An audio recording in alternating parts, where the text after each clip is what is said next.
everybody? Welcome to the very first episode of Coffee with Mateo and Hector. I am your host, Hector Beltran, and Mateo Tenzera, baby. What's up, guys? So today we want to talk about Professor Mateo's 6 a.m. class. So tell me, man, what do you like to focus on in your 6 a.m. class? I know it's early, and for a lot of people, just getting out to that class is challenging with it being so cold in the morning. What do you like to do first? Yeah, so, even for me, when this opportunity was presented to start a 6 a.m. class, I was kind of hesitant because I'm not a morning person, okay? So I understand. If you're struggling to get up in the morning, I'm there with you, okay? But the fact that I got this opportunity to start one, I figured, well, this is going to give me some sort of good reason to wake up in the morning and help others if they want to get that hour to train in, right? So when it started, it's picking up slowly, and it's still, people are coming, more people are starting to come and show up. But the regulars that come, they've been very happy with what they've been learning because, we cover a lot of the basic fundamentals in the morning, okay? I like to keep it nice and simple because we do have a lot of novice students in the academy, and especially in the morning, a lot of guys like to come. When they come, it's cold, it's the winter season, so nobody wants to go hard right away to start sparring. So I made it a fundamentals class because in the beginning of the class, we do a lot of basic warm-up drills, okay? Solo drills. That's awesome, man. That's a great opportunity for white belts. Exactly, yeah. Because, it's important that we all need to practice our hip escapes every now and then. Once you get to a higher level, it's not super important to keep drilling hip escapes and forward rolls, but, in the morning, just the basic fundamental movements, just to kind of get the blood flow, started the first 10 minutes of class, it's important just to understand those fundamentals, especially because they're so applicable in a live situation. Man, that's so cool. So we had one of our students, Ivan, actually pull off some of a Toriano class that he's been working on in your 6 a.m. fundamentals class. Super awesome, guys. I was like, wait, that looks so slick and natural. I was like, where did you pick that up? He said, oh, the 6 a.m. class. So that was super rad, just being able to see how something goes from just a drill, something that you start building into muscle memory, becomes applicable to live sparring. So super cool, rad. Yeah. My hat's off to you, man. Yeah, exactly. Super cool. So with the fundamentals, it's like we go from the solo drills to actual fundamentals, right? So we'll do positions, very basic ones, nothing too hard to understand in the beginning because so many techniques, especially the new age techniques that you see in competition, there's so many steps to understand the little details, It's so big. Jiu-Jitsu is so big. There's so many topics to cover now. Too many, and with the fundamentals, of course, there's always those steps, but it's much easier for you to just pick up, especially if you're a beginner. So, and even people who've been training for 2, 3, 5, 10 years, it's still good to catch up on fundamentals. Absolutely. I did one of your 6 a.m. classes, and I could not believe how high my heart rate got right out the gate because you don't mess around, man. The way you put together those different sequences of positional type drills and all that, it's just so awesome because it just I did so much specific style drilling in the early years of my jiu-jitsu just to get something into muscle memory. Now there's been schools of thoughts and different ideas out there about drilling isn't necessary for learning jiu-jitsu, but everything has its place, okay? When you apply a drill, it's more so, hey, you know what, sometimes I just need to get something into muscle memory, and because my partner's allowing me to do that, I'm creating all the new connections in my mind so that when the time comes, it's all second nature, so you don't even have to think about it. If you watch any high-level jiu-jitsu practitioner or competitor go out there and do something, they're not actively thinking, okay, now I should grab this.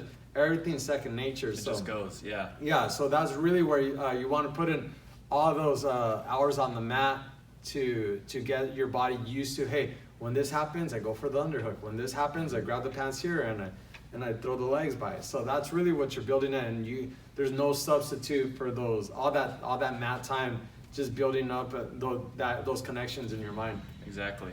Yeah, and like you said, all those connections, it's like we find a specific position that we work on, and we'll do those drills for 20 to 30 minutes just nonstop. I don't really teach a lot of techniques in the morning, maybe 1 or 2, but it's continuous movement so that, of course, 6 a.m., it's winter time, it's cold, so we got to keep the blood flow, we got to get the our body's moving around as much as we can, just so once we get to sparring, we're nice and lubricated and we're warm and ready to go.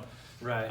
For those that might be watching this later on, it's like January 18th, something like that. Yeah. It's mid-January. Yeah. And for some reason, it's sunny in California, but it's sunny in California cold, so there's not snow outside, but there's a. It's still cold. Like your toes, you step on the mat, your toes are frozen. Like, it's we're babies out here. Yeah, I know, right? And I see guys wear socks on the mats. Not here at Academy, or maybe I don't know how your 6 a.m. class goes. You guys might just let your pre-flag fly, but I've seen some guys around wearing socks, and I question their status, You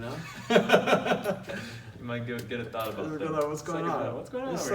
Suck it up, Buttercup. No, hey, you guys do your thing. We do our thing. It's a little different, but I just want to make sure everybody's.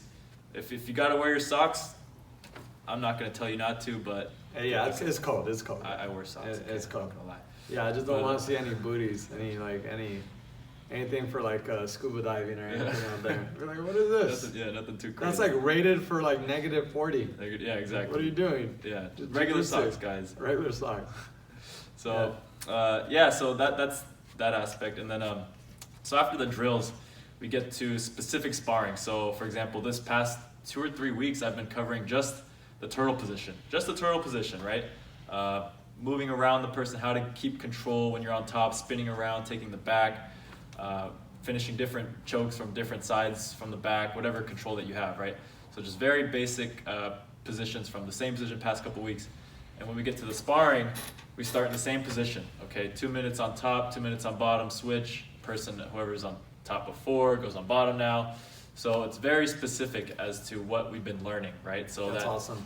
So that all these techniques, they get instilled into your brain where, if you do just regular free training from standing or on the knees, you're not really working what we've been practicing. So I want my students to get used to, and we do that with all classes here actually, so it's not like it's anything different. we do a lot of specific sparring. It's the free roll or just training from the neutral position, super fun, and that's really when you start putting everything together. Yeah.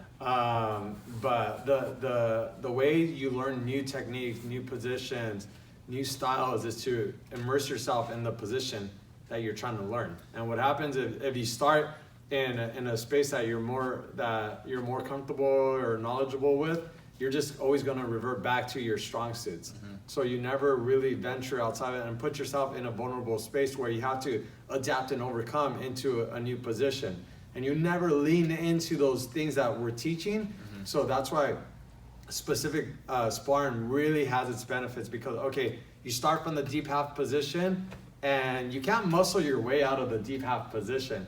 You have to follow a series of kind of like grips or angles so that you could get up to your elbow and get somebody on their back and end up on top, right guys? So that's just one example, but there's many different examples, but especially for the white belts, okay? Because lots of times when you're getting smashed in a certain position, you don't have any answers because you haven't been doing jiu-jitsu that long. So by training in these positions and getting over that hump, you'll now have answers for those circumstances you might find yourself in. Yeah, and especially for beginners too, because a lot of beginners don't know how to approach a sparring situation if it's starting on the knees. It's like we have one female who was kind of always hesitant, like, what do we do? Like, I don't know what to do. Am I supposed to go this, you know what I mean? But that's why it's like when we put beginners in a certain situation, they're kind of forced to learn what we've been practicing. And this is for everybody too. And it like you said, you focus on your weak points because, most likely if you're free training, you're not going to purposely put yourself on bottom side control. Right. But if we're working escapes from bottom side control, now we're actually live sparring from that position. Right. Now you have to practice to get out of that position, right? Yeah. So yeah. And I just want to clarify, we don't wrestle from our knees. We don't start from our knees. If you're a newer person, you'll start from a lesser elevation position. Of course. So that if something goes wrong, you just fall over to your side or to your hip. You're not falling from all the way up onto your shoulder or something like that. It's just a safety net, and good modality to train from.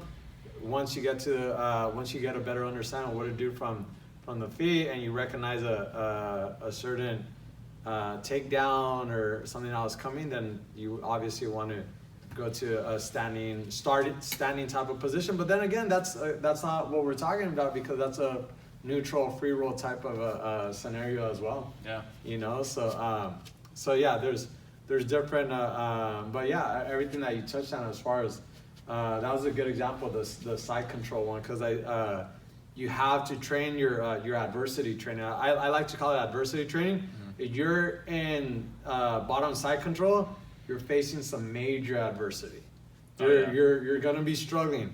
Some people are gonna come across your chin. You're gonna get scared. Yeah, there's gonna be a lot of pressure. They're just things start setting up on you. So whether it's side control, whether somebody has your back, whether someone has you in the mount position, you have to train out of your adversity.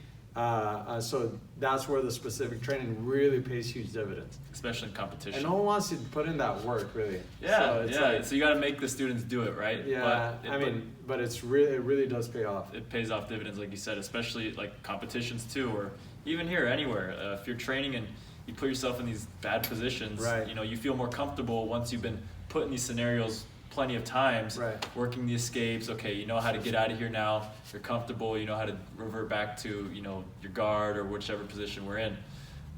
Right, and even so we're a big sport jiu-jitsu school, but there's always that self-defense element to it. Mm-hmm. So if you don't know how to get out of the side control, if you don't know how to get out of the mount, then your jiu-jitsu isn't going to work. Exactly. For you. Your jiu-jitsu always has to work. You always have to have an understanding of how to create enough leverage to get into a better position. And to feel confident in every position as well. Yeah, so especially this has been like a message for our more novice students. Mm-hmm.